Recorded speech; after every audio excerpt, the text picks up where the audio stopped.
Hello everyone, my name is Carlos, and on this video I'm going to show you how you can leverage one of the most powerful tools available in NetSuite saved searches called Joint. Stay tuned. In my screen I have a basic purchase order flowchart. As you may know, the natural order of transactions in your accounts payable process is to create first a purchase order, prove it, then receive an item and bill the purchase order. And in addition to increasing your inventory count when you receive something, there's an actual general ledger impact. Your books are changed, right? Uh, so let's assume in this case that you received a total inventory worth of $100. In that case, your inventory will increase by $100 and your accrued purchases will increase by $100 also. But when you bill the purchase order, for some reason you only bill for $90, this is what will actually happen in your books.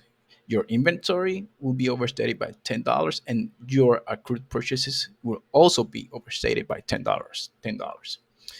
Obviously, this is not good, right? And there are tools that can help you address these discrepancies, but one efficient way to identify them is to use joins in your saved searches. So in this case, we have this saved search. Let me go to the criteria. We are extracting purchase orders.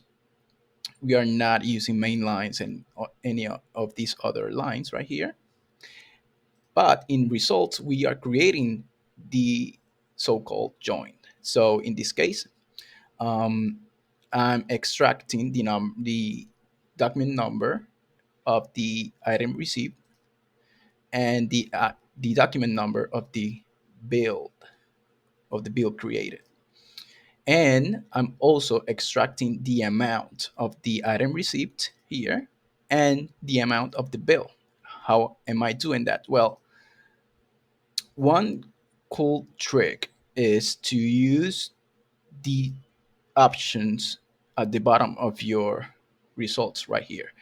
If you see these three dots at the end of one option, that means that you are accessing a different table. So in this case, I went to fulfilling receiving transaction fields to this table and I chose the amount right here. That allowed me to extract the amount of the item received tied to a specific purchase order. Same thing with the bill right here. I went to billing transactions below. Let's go here. And I extracted the amount. Okay. I also, in addition to that, created a formula where I subtracted the item received amount and the billing amount. Okay. That's what we are seeing here. In this column, we can see the item received. On this column, the bill number, the item received amount, the bill amount, and the difference between the two. And at the beginning, we can see the purchase order number. So basically, yeah, I have a nice little report that can tell me uh, that allows me to easily identify those discrepancies. What happens if I don't use joins? Well, in this case, if I create a saved search and in type I use purchase order, item received, and bills here, and I don't create that join, this is what I'll see. I will see purchase orders in one row, bills in another row, and item receipts in a separate row. So obviously, this will not allow me to see the discrepancies between an item received and a bill from a single purchase order, right?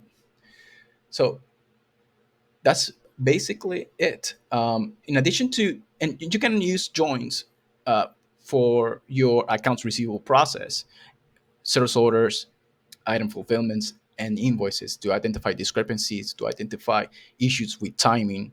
If you have sales orders that haven't been billed, invoiced for weeks, for example, and any other similar issues. But also you can use it for customer deposits. So here I have a saved search that is showing me uh, the customer deposit number right here, the customer deposit amount, the deposit application number, the date the deposit application was applied or created, and the corresponding deposit application amount. So if for some reason I applied a lower amount than the amount of the customer deposit, then I will be able to identify that issue here. Okay, and that's it. Thank you for watching this video. We hope it has enhanced your knowledge on the topic. If you found it useful, subscribe to see future videos. You can also find loads of other accounting software tips on our website at www.fusiontaxes.com.